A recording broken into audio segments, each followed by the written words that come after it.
শাহজাহানের দোকানও আপনার এই ছেলেটা আইছে আইয়া বিকাশ করছে,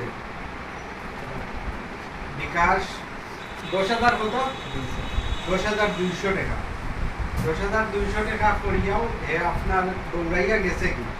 এবং দৌড়াইয়া যাইতে গিয়া আপনার অনেক আমার যুব সমাজ আসলা তারা তারে ধরছেন বন্দরিয়া বাজারও আঞ্চলিক বাজারও আনার পরে দরিদ্রটায় একটা চেষ্টা গণ্ডগোল ইয়েও হয়, একটু জনতার আত্মতাই দাওয়া খাইছেন এবং কিছু উত্তম মাধ্যম হয়েছে। এরপরে আমি ইউনিয়ন লইয়া আইছি, হওয়ার পরেও তাদের জিজ্ঞাসাবাদ করছি, তাদের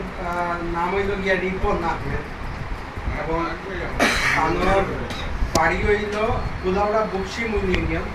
ইভেন আমি চেয়ারম্যান সাহেবের ফোন দিছি দুঃখের বিষয়ে, আজিজুর রহমান মনে হয় চেয়ারম্যান,